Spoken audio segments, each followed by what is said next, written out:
Hello and welcome to part 2 of Business in a Global Environment for Business 150 at Wisconsin Lutheran College. What we're going to be looking at now is the environment that global businesses deal with. First thing that we want to talk about is culture. We're going to look totally at culture and then economic conditions and then legal and regulatory, but let's start looking at the cultural side of global business environment. So a key term by culture, by definition, is a system of shared beliefs, values, customs, and behaviors that govern the interaction of members of a society.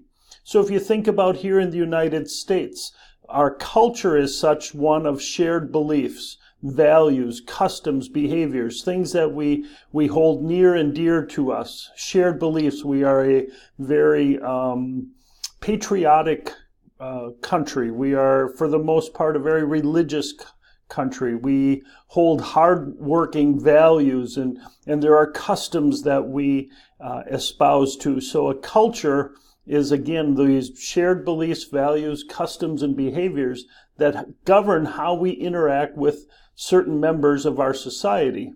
And when somebody doesn't either know those norms, or if they act differently, the society as a whole or people within society feel like something's wrong because we're just used to operating in a certain way.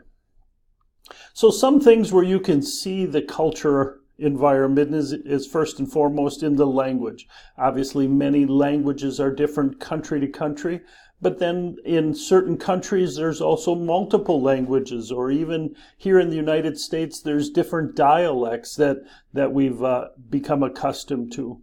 Secondly, there's such things as emphasis on time. Here in the United States we are very punctual, at least in general, whereas other countries, if a meeting is scheduled for 1 o'clock, that means sometime around 1 o'clock. Where again, other countries, it's very much should be there at 1, otherwise you'll be considered late.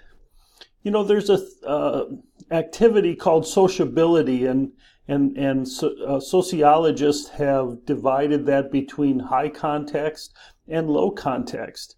High context being people that their personal life and their family connections are very, very important.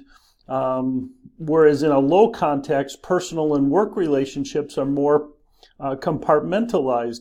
So when you're in a low context country and you're doing business with somebody in that kind of country, then you wouldn't really be part of their personal life, if you will. Whereas other countries, the two are very much together, and you get to meet family members and you're invited to family events and so on. And then you have intercultural communication. Distance when you're talking to somebody. In the United States, we're normally a arm's length away. Other countries, it's much closer. That bubble, if you will, around the person is smaller than it is here in the United States. And so these are the type of things that foreign cultures are different than the United States, and that people doing business internationally need to be aware of. Secondly, let's look at the economic side of a global business environment. So some countries are much wealthier than the United States. Some are very poor compared to the United States. So it's extremely important to know what the country's level of economic development is when you're starting to do business or wanting to do business in a particular region. If a country has the wealth to purchase the products you're selling, that may be advantageous to you. If the country is on the poorer side, well, then there are other different products and services that the country might need relative to their level of economic development. And then lastly, you must be aware that there are different currencies in different countries, and then there is always an exchange rate between one country and another. Let me give you an example. So let's assume the exchange rate between $1 US and a Japanese yen is 120. So what that means is if you have a dollar and you go to an exchange site, they will give you approximately 120 Japanese yen for your $1. It also means if you want to buy something in the United States that costs 10 US dollars, it would cost you 1,200 Japanese yen. On the reverse side of that, it means if you want to buy something that costs 1,000 yen, it costs you $8.33 in American money. And so this exchange rate is where you convert one currency into another and then use the currency that you purchased to buy product. And those currency rates, those exchange rates fluctuate. So let's assume that instead of one US dollar is 120 Japanese yen, let's assume the exchange rate goes to 130 yen for 1 US dollar. What does that mean? Well, it means that if you want to buy something in the US that costs 10 US dollars, now it's going to cost you 1,300 Japanese yen. In other words, it gets more expensive for the Japanese to buy your product. So if this was a US product being sent to Japan for no other reason than the exchange rate between the currencies, the price has increased. It also means that if you want to buy something that cost 1,000 yen, like we were talking about a minute ago, now it would only cost you $7.69 in US dollars. And so it becomes cheaper for people in the US. So if the US is buying something from Japan, the cost is 1,000 yen, and the currency changes like I've put in this little example, the price goes down for the US buyer. Here's a chart over the last year of the Japanese yen. So you can see that it has fluctuated in the last year from around a high of 100 and let's say 13 to about 104 Japanese yen to 1 US dollar. So you can see there's roughly a 10% swing over the last year. In the last year. And so as a result, prices fluctuate for no other reason by about 10%. And lastly, let's look at the legal and regulatory activities. So first of all, it's just important to know that there are no global set of laws. So if we're doing business in the United States, or we're doing business in Japan, or we're doing business in Europe, there is no global set of laws, and that can make it difficult when we're doing business internationally. One thing that the United States government has passed that's important to keep in mind is what's called the Foreign Corrupt Practices Act, or you sometimes hear it called the FCPA. And what that does is it prohibits the distribution of bribes and other favors to conduct business. Now, the reason that law is in place is because a number of countries around the world, that's the norm. That's how business gets done. People bribe officials all the time. But the Foreign Corrupt Practices Act says that you're an American or an American citizen or an American company, you are not able or not legally allowed to participate in that type of practice. And so the FCPA was created. Now, from a trade standpoint, the government gets involved when it tries to control trade.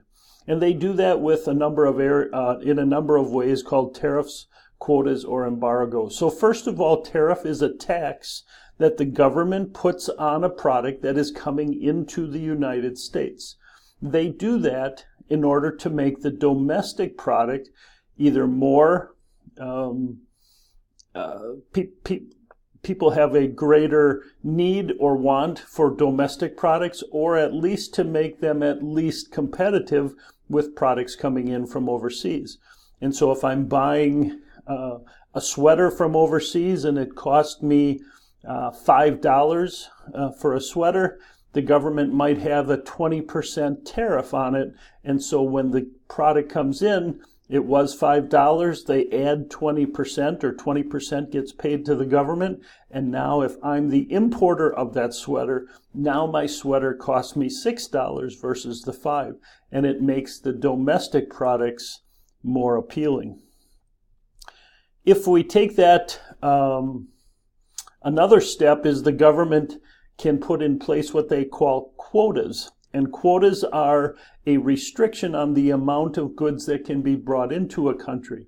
So if we stay with our sweater analogy, what we have is that the government may say, okay, we're only going to allow 500,000 cotton sweaters into the United States every year. And so once the 500,000 sweaters are imported into the United States, then no more are allowed into the country until the next year when it starts all over again. That's what's called a quota. Only so many of a product can be brought into a country. In some cases, we have what's called an embargo, which is where no goods from a particular country or no certain types of goods can be brought into the country for no matter what they are. And so it's normally done for political reasons. So there are countries around the world where we don't let any product come into the country. And that's what's called an embargo. So now, in general terms, as we showed earlier, there's benefits for trading. And one of the things that the governments have done to reduce trade barriers is to create zones where people can trade more freely. Two of the more popular are the North American Free Trade Agreement, which is the United States, Canada, and Mexico. So products made in any one of those three countries can travel to the other two countries without any duty associated with them. So a product made in the United States can be shipped to Mexico without duty and vice versa. The European Union is much larger. There's a number of dozens of countries that have joined together, and not only have they eliminated trade restrictions between them, they also use the same currency. And the purpose of that is to eliminate that fluctuation that I was talking about with the Japanese yen. You can see in this map here all of the countries that are part of the European Union, and products from Spain can go to Portugal or to France or to Poland. And again, it's all duty-free. It moves without restriction, and the currencies are the same. And so what happens is there's none of that currency fluctuation. So that concludes Chapter 4, Business in a Global Environment.